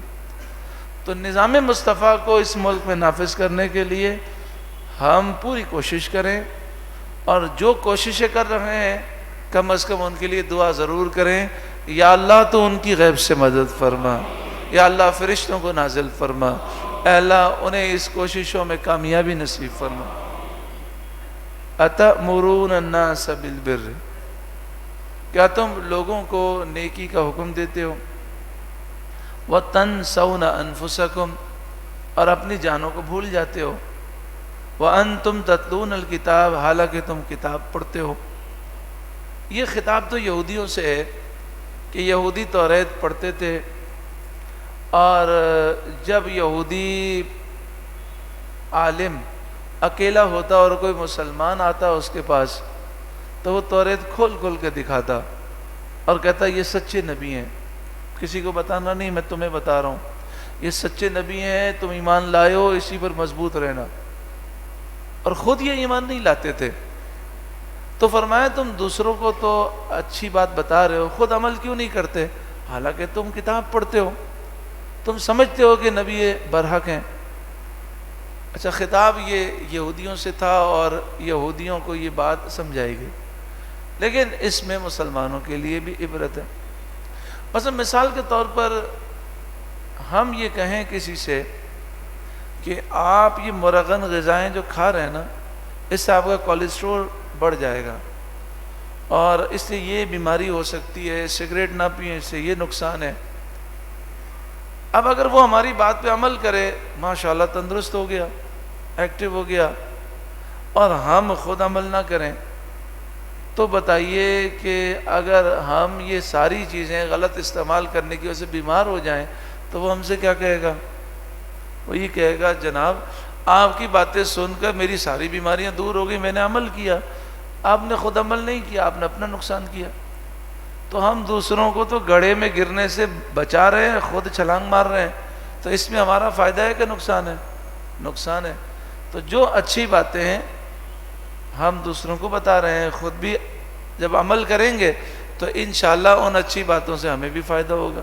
ایک اخبار میں کسی نے کالم لکھا تھا ایک شخص کے بارے میں, وہ پروفیسر ہیں, وہ کہتے ہیں میں ان کے گھر میں گیا تو گھر کے باہر گاڑیوں کی لائن لگی ہوئی تھی, بڑے بڑے بزنس مین ان سے مشورہ کرنے کے لیے آ رہے تھے, اور یہ بزنس کے بارے میں لیکچر دیتے ہیں, اور ان کے لیکچر پر عمل کر کے کنگلے جو ہیں کروڑ پتی بن گئے, اور خود ان کی حالت یہ ہے کہ ان کے پاس اسکوٹر بھی نہیں ہے, غربت کے مارے ہیں. تو وہ کالم نگار جو لکھ کر وہ کہتا ہے, وہ کہتا ہے میں سوچ میں پڑ گیا کہ جب ان کے مشورے اتنے ہیں کہ جس نے عمل کیا وہ کروڑ پتی بن گیا, یہ خود اتنے کنگلے کیوں ہیں؟ تو کہا بات یہ ہے کہ یہ جو بات دوسروں کو بتاتے ہیں, دوسرے تو عمل کر کے آگے نکل گئے, خود عمل نہیں کرتے. مثلا مثال کے طور پر بزنس کا جو پہلا نقطہ ہے وہ نقطہ یہ ہے کہ آپ صبح سویرے جائیں کام پر, اور جب آپ بزنس کر رہے ہوں تو آپ کا موڈ حشاش بشاش ہونا چاہیے, کسی سے چڑچڑاپن نہیں کرنا, آپ کو بڑی محبت سے ملنا ہے, اور آپ لوگوں سے خوش ہو کر ملیں. اور آج کے دور میں بزنس کا اصول یہ ہے کہ آپ دکان میں موبائل استعمال نہ کریں, کسی سے فون پہ بات بھی نہ کریں, بلکہ جو گاہک آ رہا ہے اس پہ توجہ دیں. ہاں ضروری بات کر سکتے ہیں, لیکن اتنی بات نہیں ہونی چاہیے کہ آپ گاہک پہ توجہ نہ دے سکیں. اب یہ اصول تو ہیں, لیکن میں نے آپ سے کہہ دیا میں خود جو ہے دکان پہ بیٹھ کر سارا دن ایسے یوٹیوب پہ ویڈیوز دیکھتا رہوں اور واٹس ایپ پر چیٹنگ کرتا رہوں, گاہک آیا, میں نے کہا جی کیا چاہیے, اچھا دیکھ لو بھائی. تو جب میں نے خود اپنے گاہک کو توجہ نہیں دی تو میری یہ تقریروں سے میری دکان تو چلنی پڑے گی، مجھے خود اس پر عمل کرنا ہوگا۔ ایک بھائی ہیں، انہوں نے مجھے کہا کہ ہم نے اپنی دکان پہ لازم رکھا ہوا ہے کہ جو بھی دکان پر آئے گا، ہمارے جو پارٹنر ہیں وہ بھی اور ملازمین بھی، موبائل استعمال کرنے کی اجازت نہیں ہے۔ میں نے کہا یہ کیوں؟ تو مجھے کہنے لگا اس لیے کہ ہمارے یہاں گاہک کا آنا جانا بہت زیادہ ہے۔ اب موبائل میں یہ ہوتا ہے کہ آپ میسج پڑھ رہے ہیں تو آپ کا دماغ اتنا میسج میں ڈوبا ہوا ہوتا ہے کہ آپ گاہک کو صحیح جواب نہیں دے سکتے، گاہک بدظن ہو جاتا ہے۔ تو کہتے ہیں کہ ہم نے یہ پابندی رکھی ہے، اور جس دن ہمارے لوگ اس پر پابندی پر عمل نہیں کرتے اس دن ہماری بکری صحیح نہیں ہوتی، کیونکہ انسانی فطرت ہے کہ دماغ دو جگہ چلتا نہیں۔ تو خیر بات یہ ہو رہی تھی کہ ایک بندہ مشورے دے رہا ہے، اس کے مشورے سے لوگ کہاں سے کہاں پہنچ گئے، لیکن خود عمل نہیں کر رہا۔ اب مثال کے طور پر ہم مشورہ دیں کہ بھئی آپ روز کی ایک آیت یاد کر لیں۔ کتنی آیت؟ ایک آیت یاد کریں اور سارا دن اس کو دہراتے رہیں، پھر دوسرے دن دوسری آیت یاد کر لیں۔ جب 6 دن ہو جائیں تو 7ویں دن آپ آیت یاد نہ کریں، یہ 6 آیتیں آپ 7ویں دن پورا دن دہرائیں۔ تو ایک ہفتے میں کتنی آیتیں ہوئیں؟ 6 لائنیں آپ نے ایک ہفتے میں یاد کی، مہینے میں آپ کی کتنی لائنیں یاد ہو گئیں؟ 24 لائنیں۔ مہینے میں آپ نے 24 لائنیں یاد کر لیں، اور آپ سوچیں ایک سال کے اندر آپ کتنی لائنیں یاد کر لیں گے، 10 سال میں کتنے آپ کو لائنیں یاد ہو جائیں گی۔ اگر آپ 20 سال پہلے شروع کیا ہوتا تو ابھی تک حافظ بن چکے ہوتے۔ اب کسی نے سنا، عمل کرنا شروع کیا، ماشاءاللہ، اس نے سوچا کہ حدیث پاک میں ہے کہ جو قرآن کو یاد کرنا شروع کرے، ابھی اس نے ایک آیت یاد کی، انتقال ہو جائے تو قبر میں فرشتہ اس کو حافظ بنائے گا، اور کل بروز قیامت وہ حافظ قرآن بن کے اٹھے گا۔ تو کسی نے فضیلت سنی، عمل کر لیا، سبحان اللہ۔ تو ہمیں یہ فضیلت کب ملے گی؟ جب ہم خود عمل کریں گے۔ اللہ تعالیٰ آپ کو اور مجھے عمل کی توفیق عطا فرمائے۔ یعنی خلاصہ یہ ہے کہ کسی کو نصیحت کرنے میں ہمارے لیے ثواب ہے، جب تک وہ عمل کرتا رہے گا ہمیں ثواب ملتا رہے گا، لیکن اس عمل کی برکت ہمیں کب ملے گی؟ جب ہم خود عمل کریں گے۔ تو ہمارے ذمہ 2 کام ہیں، خود بھی عمل کرنا ہے اور دوسروں کو بھی عمل کی دعوت دینی ہے۔ اچھا، بعض لوگ کیا کرتے ہیں، وہ کہتے ہیں جب میں خود عمل نہیں کرتا تو میں کسی کو دعوت نہیں دوں گا۔ تو یہ بھی طریقہ غلط ہے، کیونکہ 2 ذمہ داریاں ہیں، ایک ہے خود عمل کرنا، دوسری کیا ہے؟ دوسروں کو دعوت دینا۔ اب بتائیے، اگر باپ جو ہے کسی غلطی میں مبتلا ہو، مثلا باپ سگریٹ پیتا ہو، تو اپنے بیٹے کو کہے گا آپ بھی سگریٹ پیو؟ وہ کہے گا میں تو غلط کر رہا ہوں، لیکن میری جو دوسری ذمہ داری ہے اپنی اولاد کو غلطی سے بچانا، تو وہ تو یہ کہے گا بیٹا یہ میری عادت بہت بری ہے لیکن آپ کو سگریٹ نہیں پینی۔ تو ہم خود بھی برائی سے بچیں اور دوسرے کو بچائیں۔ اچھا، دوسرے کو برائی سے بچانے کا ایک فائدہ یہ بھی ہوتا ہے کہ جب ہم کسی کو کہتے ہیں بھئی آپ یہ گناہ نہ کریں، اور وہ ہمیں دیکھتا ہے اس برائی میں، تو وہ پھر ہمیں کہے گا نا کہ آپ تو مجھے کہتے ہیں خود کرتے ہیں، تو پھر ہمیں شرم آئے گی اور پھر ہم بھی انشاءاللہ اس برائی سے بچ جائیں گے۔ افلا تعقلون، کیا تم عقل نہیں رکھتے؟ واستعینوا بالصبر والصلاۃ، اور نماز اور صبر سے مدد مانگو۔ یعنی صبر کے ذریعے بھی پاور ملتی ہے اور نماز کے ذریعے بھی پاور ملتی ہے۔ تو نماز پڑھو، صبر کرو، اللہ تمہاری مدد فرمائے گا۔ وَإِنَّهَا لَكَبِيرَةٌ إِلَّا عَلَى الْخَاشِعِينَ، بے شک نماز بھاری ہے، آدمی پڑھ نہیں سکتا نماز، إِلَّا عَلَى الْخَاشِعِينَ، لیکن جو اللہ سے ڈرنے والے ہیں ان کے لیے مشکل نہیں ہے۔ آپ کو اندازہ ہوگا کہ اللہ تعالیٰ کا فضل ہے تو بندہ نماز پڑھ سکتا ہے، ورنہ غسل کر کے اچھے کپڑے پہن کر خوشبو لگا کر مسجد تک آتا ہے، عصر کے بعد مسجد میں نکاح ہے، عصر کی نماز نہیں پڑھتا، باہر کھڑا رہتا ہے، اسے توفیق ہی نہیں ملتی کہ وہ مسجد میں آ کر 4 رکعت عصر پڑھ لے۔ جنازے کی نماز پڑھنے کے لیے آیا، وضو ہوگا تو جنازہ پڑھے گا کہ نہیں؟ جنازے کے ساتھ باہر کھڑا رہتا ہے، اندر فرض نماز پڑھنے نہیں جاتا. کیوں؟ اس لیے کہ نماز اس پہ بھاری ہے. اللہ تعالی ہمارے لیے نماز پڑھنا آسان فرمائے، اس کی برکتیں نصیب فرمائے. کسی نے کیا خوب کہا، اگر تم اللہ کے گھر میں نہیں جاتے، اللہ کے دربار میں نماز کے لیے کھڑے نہیں ہوتے، تو یہ سوچ لیا کرو کہ تم کتنے برے ہو کہ اللہ کے دربار سے ہی دور کر دیے گئے ہو. کیونکہ جب ہم کسی سے ناراض ہوتے ہیں تو اسے اپنے گھر نہیں بلاتے، تو اللہ کی بارگاہ میں رو کر معافی مانگو، کرم ہوگا انشاءاللہ دل کی دنیا بدل جائے گی. الذین یظنون انہم ملاقو ربہم، یہ جو اللہ سے ڈرنے والے ہیں، جو خشوع رکھنے والے ہیں، یہ کون ہیں؟ یہ وہ ہیں جو اس بات کا یقین رکھتے ہیں کہ بے شک وہ اللہ سے ملنے والے ہیں. انہیں یہ فکر ہوتی ہے کہ ہمیں اللہ کے حضور حاضر ہو کر جواب دینا ہے. وَأَنَّهُمْ إِلَيْهِ رَاجِعُونَ، اور بے شک وہ اللہ ہی کی طرف لوٹنے والے ہیں. تو انہیں اس بات کا یقین ہے کہ اللہ کی بارگاہ میں جانا ہے. جب جواب دینا ہے تو دنیا میں زندگی ایسی گزاریں کہ ہم وہاں پر حاضر ہو کر شرمندہ نہ ہوں. اللہ تعالیٰ مجھے اور آپ سب کو سچی توبہ کی توفیق عطا فرمائے. اور جو ناموس رسالت کے محافظین لاہور سے اسلام آباد کی طرف چلے ہیں، یا اللہ تو ان کی غیب سے مدد فرما. اس ملک میں اسلامی نظام مصطفیٰ قائم فرما. جو زخمی ہوئے اللہ ان کی مدد فرمائے، جو شہید ہوئے اللہ ان کو شہادت کا اعلیٰ رتبہ عطا فرمائے، اور اس قوم کو بیداری عطا فرمائے.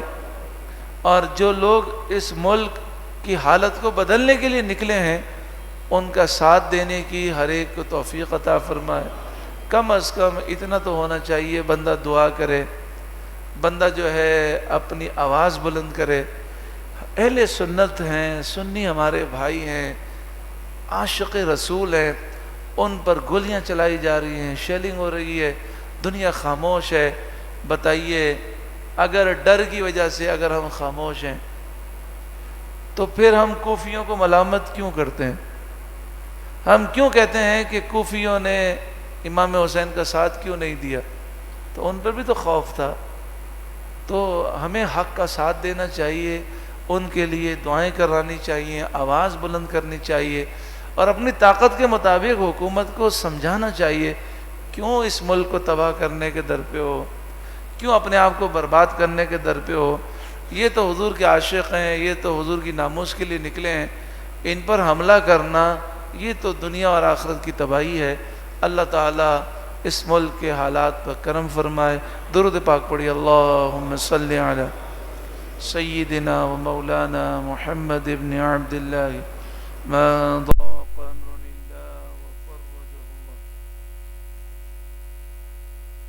يا بني إسرائيل اذكروا نعمتي التي أنعمت عليكم وأوفوا بعهدي أوف بعهدكم وإياي فارهبون. اے اولاد یعقوب، یاد کرو میرا وہ احسان جو میں نے تم پر کیا، اور میرا عہد پورا کرو میری اطاعت کر کے. میں تمہارا وعدہ پورا کروں گا تمہیں ثواب دے کر، اور خاص مجھ ہی سے ڈرو. وآمنوا بما أنزلت مصدقا لما معكم ولا تكونوا أول كافر به ولا تشتروا بآياتي ثمنا قليلا وإياي فاتقون. اور ایمان لاؤ اس قرآن پر جو میں نے اتارا، اس آسمانی کتاب کی تصدیق کرتا ہوا جو تمہارے پاس ہے، اور سب سے پہلے اس کے انکار کرنے والے نہ بنو، اور میری آیتوں کے بدلے تھوڑی قیمت نہ لو. یعنی دنیا کی لالچ میں آ کر توریت اور انجیل میں جو شان مصطفیٰ ہے اسے نہ چھپاؤ، اور خاص مجھ ہی سے ڈرو. ولا تلبسوا الحق بالباطل وتكتموا الحق وأنتم تعلمون. اور حق کو باطل سے نہ ملاؤ اور جان بوجھ کر حق کو نہ چھپاؤ۔ وَأَقِيمُوا الصَّلَاةَ وَآتُوا الزَّكَاةَ وَارْكَعُوا مَعَ الرَّاكِعِينَ، اور نماز قائم رکھو اور زکوٰۃ دو اور رکوع کرنے والوں کے ساتھ رکوع کرو۔ أَتَأْمُرُونَ النَّاسَ بِالْبِرِّ وَتَنْسَوْنَ أَنفُسَكُمْ وَأَنْتُمْ تَتْلُونَ الْكِتَابَ أَفَلَا تَعْقِلُونَ، کیا لوگوں کو نیکی کا حکم دیتے ہو اور اپنے آپ کو بھول جاتے ہو، حالانکہ تم کتاب پڑھتے ہو، تو کیا تمہیں عقل نہیں؟ وَاسْتَعِينُوا بِالصَّبْرِ وَالصَّلَاةِ وَإِنَّهَا لَكَبِيرَةٌ إِلَّا عَلَى الْخَاشِعِينَ، اور صبر اور نماز سے مدد چاہو، اور بے شک نماز ضرور بھاری ہے مگر ان پر بھاری نہیں جو دل سے میری طرف جھکتے ہیں۔ الذين يظنون أنهم ملاقو ربهم وأنهم إليه راجعون، جنہیں یقین ہے کہ انہیں اپنے رب سے ملنا ہے اور اسی کی طرف لوٹنا ہے۔ اللهم صل على سيدنا ومولانا محمد بن عبد الله ما ضاق امر الا وفرجه اللہ۔ بنگلہ دیش کے اندر آپ جانتے ہی ہیں کہ تقریباً اسلامی شکیں آہستہ آہستہ ختم کر دی گئیں، اور اب سنا یہ ہے، میڈیا پر یہ باتیں آ رہی ہیں کہ ایک قرارداد وہ لائی جا رہی ہے جس کے بعد بنگلہ دیش کا مذہب اسلام نہیں رہے گا۔ یہی کیفیتیں پاکستان میں بھی وہ چاہتے تھے، لیکن اللہ کا فضل ہوا کہ ممتاز حسین قادری علیہ رحمہ کی قربانی، پھر امیر المجاہدین حضرت علامہ خادم حسین رضوی علیہ رحمہ کی کوششوں نے ان کے عزائم خاک میں ملا دیے۔ یہ فی الحال ایسی قوتوں کو دبانا چاہتے ہیں، اور یہ سوچتے ہیں کہ پہلے ہم ان مذہبی قوتوں کو دبانے میں کامیاب ہو گئے تو پھر آہستہ آہستہ پھر ہم اس ملک کو لادینی ریاست بنائیں گے، اور انشاءاللہ یہ قیامت تک نہیں بنا سکیں گے انشاءاللہ۔ اللہ تعالیٰ پاکستان کی حفاظت فرمائے اور ہمیں بیداری نصیب فرمائے۔ محمد اقبال بھائی کی بیٹی مرحومہ کے لیے دعا کریں، اللہ ان کی بخشش و مغفرت فرمائے۔ ایک بہن بہت بیمار ہیں، ان کے لیے دعا کریں، اللہ انہیں شفائے کاملہ عاجلہ نصیب فرمائے۔ ایک بھائی ہیں، ان کے ماموں ہیں، عرفان نام ہے، بہت بیمار ہیں، ان کے لیے دعا کریں، یا اللہ انہیں بھی شفائے کاملہ عاجلہ اور دراز عمر بالخیر نصیب فرمائے۔ ہر اتوار کو عصر تا مغرب اسی مسجد میں ختم قادریہ شریف ہوتا ہے۔ کل بروز ہفتہ 23 اکتوبر خواتین کے لیے عظیم الشان تاجدار ختم نبوت کانفرنس ہے، رنگون والا ہال میں، دہراجی کالونی، رنگون والا ہال میں 23 اکتوبر کل دوپہر 2 بجے سے لے کر مغرب تک خواتین کے لیے عظیم الشان کانفرنس ہے، جس میں درس قرآن بھی ہے، محفل نعت بھی ہیں۔ آپ سے گزارش ہے کہ اپنے گھر کی خواتین کو ضرور بھیجیں، کل دوپہر 2 بجے رنگون والا ہال، دہراجی کالونی۔ اور جو آج مارچ ہوا، اور اس مارچ پر جو آپ سمجھیں کہ خطرناک قسم کی شیلنگ کی گئی اور انتظامیہ کی طرف سے فائرنگ کی گئی، ابھی تک اطلاع کے مطابق 3 افراد شہید ہو گئے اور کئی زخمی ہیں، اور بس اللہ تعالیٰ سے دعا کریں اللہ تعالیٰ اس ملک کی حفاظت فرمائے۔ مسئلہ یہ ہے کہ ہمارے حکمراں یہ یہود و نصارہ کی غلامی میں ہیں۔ ہم تو پیٹرول کے ریٹ بھی یہودیوں سے پوچھ کر جو طے کرتے ہیں۔ ابھی ہمارا IMF سے جو ہمارے مذاکرات چل رہے تھے، تو IMF کا جو مطالبہ ہے وہ یہ ہے کہ پیٹرول کا ریٹ آپ جو ہے بڑھائیں۔ اب اگر وہ مان لیتے ہیں تو پھر کیا ہوگا معلوم ہے؟ یہ ہوگا کہ اگلے ہفتے ہمارا پیٹرول 30 روپے بڑھے گا، اس سے اگلے پھر 30 روپے، 100 روپے بڑھائیں گے پیٹرول، اور پیٹرول کی قیمت جو ہے 200 سے اوپر لے جانی ہے انہیں. پھر ڈالر جو ہے 175 ہے، وہ کہتے ہیں کہ اس کو بھی 200 سے اوپر لے جانا ہے. یہ کیوں کر رہے ہیں؟ IMF یہ یہودی ادارہ ہے. ویسے کیوں کر رہے ہیں؟ وہ اس لیے کر رہے ہیں کہ پاکستان کے عوام بدحال ہو جائیں، پھر افراتفری ہو، پھر ایسی خانہ جنگی ہو کہ یہ ملک تباہ ہو جائے اور اس پر یہود و نصارہ قبضہ کر لیں. ہم اللہ تعالیٰ سے دعا کرتے ہیں، یا اللہ ان سازشوں کو ناکام فرما. بسم اللہ الرحمن الرحیم. الحمد للہ رب العالمین، الصلاۃ والسلام علی رسول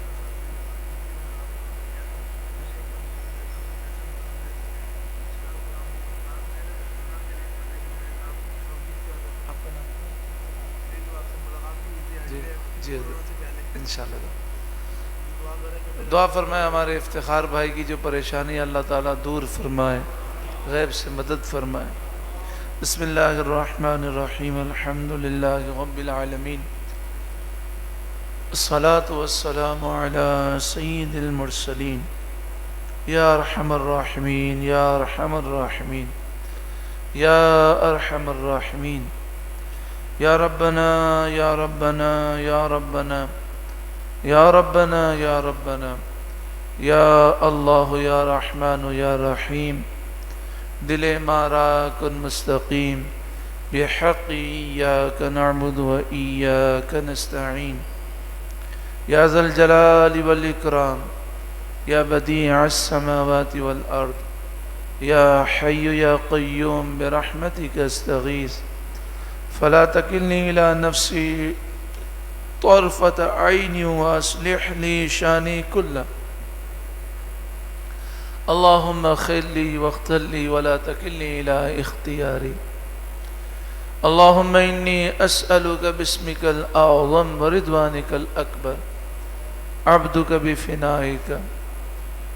اللہم عبیدک یا رب نزل بفنائک فقیرک ومسکینک یا رب بفنائک سائلک یا رب بفنائک فقیرک یا رب بفنائک. لا الہ الا اللہ الحلیم الکریم، لا الہ الا اللہ العلی العظیم. سبحان اللہ رب السماوات السبع ورب العرش العظیم والحمد للہ رب العالمین. وإلهكم إله واحد لا إله إلا هو الرحمن الرحيم. بسم الله الرحمن الرحيم. ألف لام ميم. الله لا إله إلا هو الحي القيوم. اللهم ربنا آتنا في الدنيا حسنة وفي الآخرة حسنة وقنا عذاب النار. اللهم إنا نسألك العفو والعافية والمعافاة الدائمة في الدين والدنيا والآخرة. اللهم مقلب القلوب ثبت قلبي على دينك، ثبت قلوبنا على دينك، ثبت قلوبنا على دينك، ثبت قلوبنا على دينك. اللهم ربنا يسر لنا أمورنا كلها في الدين والدنيا والآخرة. يا واجد يا ماجد لا تزل عني نعمة أنعمت بها علي. اللهم ربنا هب لنا من أزواجنا وذرياتنا قرة أعين واجعلنا للمتقين إماما. اے کریم مالک و مولا، تیرے بندے تیری بندیاں قرب و جوار سے دور دراز سے یہاں پر جمع ہوئے، تیری محبت میں، تیرے حبیب صلی اللہ علیہ وسلم کی محبت میں قرآن پاک سمجھنے کے لیے یا اللہ سب کی حاضری قبول فرما. جو آن لائن شریک ہیں ان کی شرکت قبول فرما. ایک ایک لمحے کے عوض دنیا اور آخرت میں کروڑوں اربوں خربوں سے زائد رحمتیں، برکتیں اور نعمتیں عطا فرما. یا اللہ درس قرآن کے بعد دعائیں قبول ہوتی ہیں. ہم نے دعا کی ابتدا میں وہ کلمات پڑھے جن میں اسم اعظم ہے. یا اللہ تجھے تیرے نام اسم اعظم کا واسطہ، تیرے محبوب صلی اللہ علیہ وسلم کا واسطہ یا اللہ تحریک لبیک یا رسول اللہ کو پہلے سے بڑھ کر عروج اور کامیابی نصیب فرما، غیبی مدد کو نازل فرما، یا اللہ مدد کے لیے فرشتوں کو نازل فرما، جو مارچ لاہور سے اسلام آباد کی طرف رواں دواں ہے توقعات سے بڑھ کر کامیابی نصیب فرما، یا اللہ ناموس رسالت کا ہم سب کو محافظ بنا، یا اللہ جو زخمی ہیں انہیں شفا دے، جو شہید ہو گئے انہیں اعلیٰ شہادت کا رتبہ دے، ان کے لواحقین کو صبر دے، یا اللہ یہ تیرے بندے ناموس رسالت کی حفاظت کے لیے اور اس ملک کو دشمنان اسلام کی غلامی سے نکالنے کے لیے نکلے، یا اللہ ان کی غیب سے مدد فرما، پاکستان میں نظام مصطفیٰ قائم فرما، پاکستان کو اسلام کا قلعہ بنا، یا اللہ پاکستان کی عوام کو اچھا بنا، پاکستان کے حکمرانوں کو اچھا بنا، اچھے لوگوں کو حکمراں بنا، یا اللہ ہماری فوج میں، ہمارے اداروں میں، ہماری خفیہ تنظیمات میں، اور اے کریم مالک ہماری انتظامیہ حکومت میں جو برے لوگ ہیں ان کے شر سے ہمیں محفوظ فرما، انہیں اس ملک سے دور فرما دے، اور جو اچھے لوگ ہیں یا اللہ انہیں آگے بڑھ کر اس ملک کے نظام کو اچھا بنانے کی توفیق عطا فرما، اے کریم مالک پروردگار مہنگائی کا خاتمہ فرما، ظلم و ستم کا خاتمہ فرما، لوٹ مار کا خاتمہ فرما، ہمارے ملک پاکستان کو چوروں لٹیروں ڈاکوؤں دہشت گردوں سے اے کریم کرپشن کرنے والوں سے پاک فرما، اس ملک میں امن و سکون اور سلامتی عطا فرما،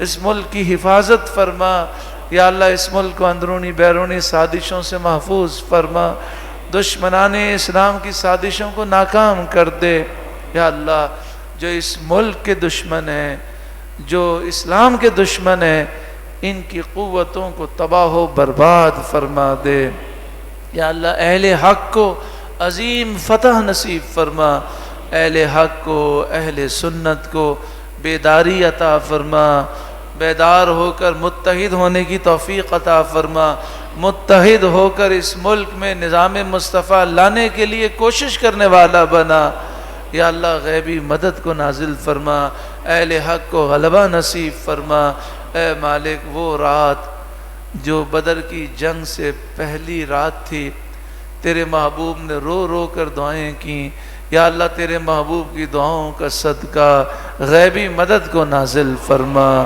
دشمنان اسلام اور ان کے جتنے ایجنٹ ہیں جو غدار ہمارے ملک میں گھسے ہیں، سب پر تیرا قہر نازل فرما، اہل حق کا روب و دبدبہ قائم فرما، پورے عالم اسلام کے حق میں یہ دعائیں قبول فرما، یا اللہ بنگلہ دیش میں جو لوگ بنگلہ دیش کو لادینی ریاست بنانا چاہتے ہیں ان کے عزائم بھی ناکام کر دے، اے کریم مالک امت مسلمہ کو بیداری عطا فرما، اے مالک جتنے دعا میں شامل ہیں ہماری ہر مشکل آسان فرما، ہر مصیبت آفت بلا بیماری وبا دور فرما، جو کرونا وائرس میں ڈینگی وائرس میں مبتلا ہیں یا اللہ انہیں بھی شفا دے، اے کریم مالک پروردگار ہمیں رزق حلال وسیع اور آسان عطا فرما، حرام کمائی سے بچا، تنگ دستی سے بچا، بے روزگاری سے بچا، لوگوں کی محتاجی سے بچا، لوگوں کے سامنے ہاتھ پھیلانے سے بچا، در بدر کی ٹھوکروں سے بچا، یا اللہ قرضوں سے ہمیشہ کے لیے نجات عطا فرما، جس کا لینا ہے لینا آسان فرما، جس کا دینا ہے دینا آسان فرما، یا اللہ ہمیں جادو ٹونے نظر بد اور آسیب سے، دشمنوں کی دشمنی، حاسدوں کی حسد، ظالموں کے ظلم، مفسدین کے فساد سے ہمیشہ کے لیے محفوظ فرما، یا اللہ ہماری اولاد کو اور ہمیں ہماری نسلوں کو نیک صالح متقی پرہیزگار متقیوں کا پیشوا بنا، یا اللہ ہمارے بال بچوں کو ہماری نسلوں کو ہماری آنکھوں کی ٹھنڈک بنا، نیک صالح متقی پرہیزگار ولی کامل سچا عاشق رسول بنا، مجاہد اسلام بنا، جذبہ جہاد و شوق شہادت نصیب فرما، ناموس رسالت کا محافظ بنا، عقیدہ ختم نبوت کا محافظ بنا، دین کو تخت پر لانے کے لیے نظام مصطفیٰ اس ملک میں لانے کے لیے کوشش کرنے والا بنا. یہ دعائیں ہمارے حق میں بھی قبول فرما. یا اللہ ہماری اولاد کو ہمارے لیے بخشش کا سامان بنا, ہمارے لیے ثواب جاریہ بنا, ہمارے لیے ہماری آنکھوں کی ٹھنڈک بنا. بے اولادوں کو نیک صالح اولاد نصیب فرما. یا اللہ رشتوں کی رکاوٹیں دور فرما, جن کے رشتے ہو گئے ہر گھر میں سکون دے. یا اللہ جو ہمارے بچے ہماری بچیاں بے رشتہ ہیں انہیں نیک صالح اچھے رشتے نصیب فرما. یا اللہ جو مسلمان گھر کے معاملے میں پریشان ہیں, یا اللہ ہر مسلمان کو ذاتی کشادہ سکون والا گھر نصیب فرما. اے مالک ہمارے گناہ معاف کر دے, ہمارے لیے حرمین شریفین کے دروازے کھول دے, پہلے سے بھی زیادہ جانا آسان فرما دے, پہلے سے بھی زیادہ ہمیں حاضری نصیب فرما. یا اللہ ہماری لبیک کو قبول فرما. بآواز بلند مل کے پڑھیے لبیک اللہم لبیک لبیک لا شریک لک لبیک ان الحمد والنعمت لک والملک لا شریک لک لبیک اللہم لبیک لبیک لا شریک لک لبیک ان الحمد والنعمت لک والملک لا شریک لک لبیک اللہم لبیک لبیک لا شریک لک لبیک ان الحمد والنعمت لک والملک لا شریک لک. یا اللہ درس قرآن پاک کے بعد نور قرآن نشست میں تیرے گھر میں بیٹھ کر ہم نے تیرے بندوں نے تیری بندیوں نے لبیک کی صدائیں بلند کی. اے مالک کرم فرما دے. ہمارے پاس تو اسباب بھی نہیں, وسائل بھی نہیں, ذرائع بھی نہیں, چاروں طرف رکاوٹیں ہی رکاوٹیں ہیں, مگر اے مالک تو ہر چاہت پر قادر ہے. کرم فرما دے اے مالک. اے مالک اگر تو چاہے تو ہم بھی یہ سعادت ضرور پائیں گے. تو کن فیکون کا مالک ہے, تو ہر چاہت پر قادر ہے, تیرے خزانوں میں کس چیز کی کمی ہے. اے مالک کرم فرما دے. اسی سال ایام حج میں حالت احرام میں منا عرفات مزدلفہ میں ہمیں لبیک کی صدائیں بلند کرنے کی سعادت دے. ہمیں, ہمارے بال بچوں کو, ہماری اولاد و نسلوں کو, ہمارے گھر والوں کو, ہم سب کو ہر سال حج مقبول و مبرور نصیب فرما. ہر سال رمضان المبارک میں عمرہ مقبول عطا فرما. بار بار عمرہ مقبول, بار بار مکہ مکرمہ, مدینہ منورہ, بغداد معلیٰ, نجف اشرف, کربلا شریف, عراق شریف, شام شریف اور دیگر مقدس مقامات کی بار بار با ادب مقبول حاضری نصیب فرما. اے کریم مالک و مولا اے پروردگار, جو مانگا عطا فرما, جو مانگنا بھول گئے وہ بھی عطا فرما. سبحانک اللہم و بحمدک اشہد ان لا الہ الا انت استغفرک و اتوب الیک. پوری دنیا میں مسلمان پریشان ہیں اور پاکستان میں بھی اسلام کے خلاف سازشیں ہو رکھی ہیں. مل کر یہ دعا پڑھیں, اللہ غیبی مدد کو نازل فرمائے. اللہم استر, اللہم استر, میم کو سین سے ملانا ہے. اللہم استر عوراتنا وآمن روعاتنا. اللہم استر عوراتنا وآمن روعاتنا. اللہم استر عوراتنا وآمن روعاتنا. اللہم اکفنی بحلالک عن حرامک واغننی بفضلک عمن سواک. اللہم انا نجعلک فی نحورہم. اس کے معنی یہ ہے کہ مالک ہم ان ظالموں سے مقابلہ نہیں کر سکتے, تو مقابلہ فرما. مل کے پڑھیں اللہم انا نجعلک فی نحورہم ونعوذ بک من شرورہم إن الله وملائكته يصلون على النبي يا أيها الذين آمنوا صلوا عليه وسلموا تسليما اللهم صل على سيدنا ومولانا محمد بن عبد الله ما ضاق أمر إلا وفرجه الله صلى الله عليه وآله وسلم صلاة وسلاما عليك يا سيدي يا سيدي يا سيدي يا رسول الله سبحان ربك رب العزة عما يصفون وسلام على المرسلين والحمد لله رب العالمين.